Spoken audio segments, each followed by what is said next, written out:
हाय अस्सलाम नाज़रीन। अब मैं आपको बताता हूँ ख़ारिश ख़त्म करने के लिए कौन सी आपको दवाई की अशद ज़रूरत है। ख़ारिश ख़त्म करने के लिए सबसे पहले तो आपके नाखून तेज़ होनी चाहिए करने के लिए। अच्छा, दूसरा, आपको जो जिस दवाई की ज़रूरत है, वैसे तो बहुत सी मार्केट में दवाइयाँ हैं, लेकिन आज मैं आपको सीक्रेट दवाई बनाना सिखा रहा हूँ। ये देखिए, ये है वैज़लीन, इसको कहते हैं वैज़लीन। ये आपको वैज़लीन ज़्यादातर वैसे तो आपको आम दुकान से नहीं मिलेगी, लेकिन ये आपको पंसार की दुकान से नहीं मिलेगी। क्यों? पंसार की दुकान से आपको मिलेगी ये गंधक, इसे कहते हैं गंधक। ये है, ये पंसार की दुकान से मिलेगी। ये आप कम से कम 100 रुपये की ले लें। अगर आप पे गुर्बत बहुत ज़्यादा है तो आप 50 रुपये की भी ले सकते हैं। अगर फिर भी आप बहुत गरीब हैं तो आप चुटकी ले सकते हैं। ये आपको फ्री दे सकते हैं। बस ये कहना पड़ेगा आपको, अल्लाह के वास्ते मुझे ये दे दो, अल्लाह के वास्ते ख़ारिश है।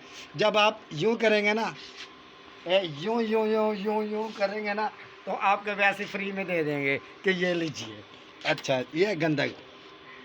उसके बाद आपको जो जो चीज़ चाहिए वो है वैज़लीन।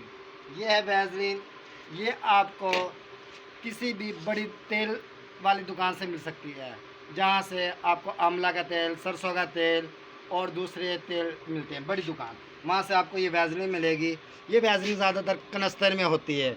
देख लिए, असली वैज़लीन की निशानी मैं अब आप बता रहा हूँ कि जब आप इसको इस तरह लगाएंगे, ये चिप चिप करती रहेगी। ये जितनी बार मर्ज़ी आप हाथ धो लें, ये इसकी चिपचिपाहट नहीं जाएगी। तो चलिए हम आपको सिखाना जा रहे हैं कि वैज़लीन के साथ आप गंधक किस तरह मिक्स करके ख़ारिश की मलहम बना सकती हैं। इसके लिए आपको सबसे पहले आपको हल्की आंच पे ये आप रखेंगे कटोरा, ठीक है। कटोरा आप देखिए कि ज़्यादा भारी नहीं होना चाहिए और ज़्यादा पतला नहीं, कम से कम 1 पाव से ज़्यादा वज़न होना चाहिए कटोरा के लिए। अच्छा जी, कटोरा आपने रख लिया। उसके बाद आपने इसको आस्ता आस्ता इसके अंदर, ये देखिए नाज़रीन, ये आपके ख़ारिश का मरीज़ दिखा रहा हूँ। ये है ख़ारिश